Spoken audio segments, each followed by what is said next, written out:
ডিব্ৰুগড়ৰ বৰলুইতৰ গৰাখহনীয়া পৰিদৰ্শন কৰিলে জলসম্পদ মন্ত্ৰী পীযুষ হাজৰিকাই। চহৰখনৰ উপকণ্ঠ নগাগুলিৰ পৰা আৰম্ভ কৰি চহৰখনৰ পাঁচআলিলৈকে নৌকা যাত্ৰাৰ জৰিয়তে বৰলুইতৰ খহনীয়াগ্ৰস্ত অঞ্চল পৰিদৰ্শন কৰে। মন্ত্ৰীগৰাকীয়ে জানিবলৈ দিয়া অনুসৰি জিলাখনৰ গৰাখহনীয়া প্ৰতিৰোধৰ বাবে ৩৭৮ কোটি টকা আবণ্টন দিয়া হৈছে। খৰালিৰ বতৰত জলসম্পদ বিভাগে ক্ষিপ্ৰতাৰে কাম আৰম্ভ কৰাৰ কথা জানিবলৈ দিছে মন্ত্ৰী পীযুষ হাজৰিকাই।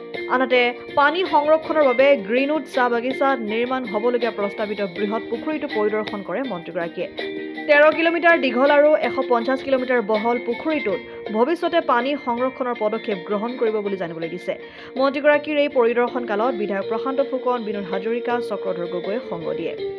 যোৱা বছৰ আমি ৩৭৮ কোটি টকা অকল ডিব্ৰুগড় সমষ্টিৰ কাৰণে অনুমোদন কৰিছিলোঁ আৰু যোৱাবাৰৰ পৰা অলপ কাম আৰম্ভ হৈছিল, কিন্তু মূল কামবিলাক এতিয়াহে আৰম্ভ হ'ব। কাৰণ যোৱাবাৰ পানী আহি গ'ল, তেতিয়া টেম্পৰেৰী কাম কৰিছিলোঁ, পাৰ্মানেণ্ট কাম এতিয়া আৰম্ভ হৈছে, সেইকাৰণে চাব আহিলোঁ। মই আকৌ কৈছোঁ ৩৭৮ কোটি টকা অকল আমি ডিব্ৰুগড় সমষ্টিতে দিছোঁ। ডিব্ৰুগড় টাউনখন আমাৰ কাৰণে অত্যন্ত গুৰুত্বপূৰ্ণ, অসমৰ এখন গুৰুত্বপূৰ্ণ চহৰ। এই চহৰখনক বচোৱাৰ কাৰণে হিমন্ত বিশ্ব শৰ্মা ডাঙৰীয়াৰ চৰকাৰ অতি তৎপৰ। সেইকাৰণে আকৌ কৈছোঁ এটা বছৰতেই আমি ইয়াতে ৩৭৮ কোটি টকা দিছিলোঁ। আৰু এটা আমি চালোঁ, যিখন গ্ৰীণউড বুলি বাগান আছে, তাতে আমি প্ৰায় ১৩ কিলোমিটাৰ দীঘল আৰু প্ৰায় ১৫০ মিটাৰ বহল এটা পুখুৰী আমি সৃষ্টি কৰি ভৱিষ্যতে পানী সংৰক্ষণ কৰিব পাৰোঁ নেকি, সেইটো আজি পৰিদৰ্শন কৰিলোঁ। সেই গোটেইখিনি চৰকাৰী মাটি, যদি সেইটো কেতিয়াবা কাৰ্যকৰী হৈ উঠে, তেতিয়াহ'লে ডিব্ৰুগড় টাউনৰ পানীও গৈ তাত পৰিব আৰু আমি কেতিয়াবা ব্ৰহ্মপুত্ৰৰো পানী কমাব পাৰিম স্লুইচ গেটৰ এণ্ডিং।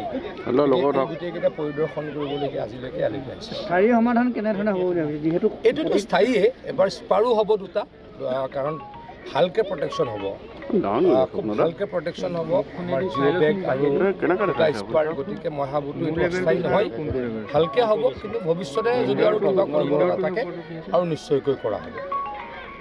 জিঅ' বেগ পূৰ্বেও দিছে, পাৰ্কোপাইন পূৰ্বেও দিছে, তেনেকুৱা নহয়। য'ত ভালকৈ কাম হৈছে, আপোনালোকে টেম্পৰেৰী কামৰ সময় কথা কয়। টেম্পৰেৰী যিখিনি যেতিয়া বানপানী থাকে, যেতিয়া পানী বেছি থাকে, তেতিয়া আমি টেম্পৰেৰীহে জিঅ' বেগ বা আমি পাৰ্কোপাইন পেলাই দিওঁ, যাতে ইমিডিয়েটলি ৰাখিব পাৰোঁ।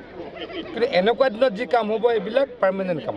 বাৰিষাৰ কামখিনি পাৰ্মানেণ্ট নহয়, খৰালিৰ কামখিনিয়ে পাৰ্মানেণ্ট। মাইজানৰ য'ত পূৰ্বে খহনীয়া হৈছিলে, তাৰ দাঁতিকাষৰীয়া অঞ্চলত ভয়ানক খহনীয়া বৰ্তমান অলপ হৈছে বুলি কৈছে মোক, আৰু যিটো কৈছে সেইটোৱে কৰা ২.৫ কিলোমিটাৰ মই খবৰ পাইছোঁ। এতিয়া এইটোও কৈছে যে ৪৫ কোটিমান টকা লাগিব, মই দিবলৈকে যত্ন কৰিম। অসম আদিত্য, ডিব্ৰুগড়। NKS হুণ্ডাইলৈ স্বাগতম। নৰ্থ ইষ্টৰ প্ৰথম GDSI 2.0 ফিচাৰ্ছ ডিলাৰ হৈছে NKS হুণ্ডাই।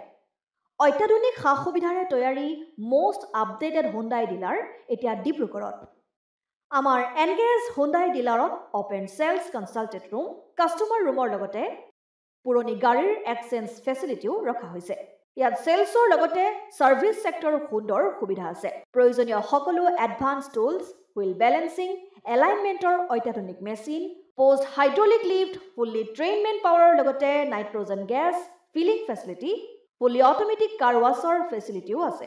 লগতে NKS হুণ্ডাই ডিলাৰে কাষ্টমাৰসকলৰ সুবিধাৰ্থে মোবাইল ছাৰ্ভিচ ভেনৰো ব্যৱস্থা ৰাখিছে, য'ত হাইড্ৰলিক লিফ্ট, ৱাছিং facility, wheel balancing, tyre pressure check কৰাৰ লগতে বহুখিনি সুবিধাই উপলব্ধ আছে।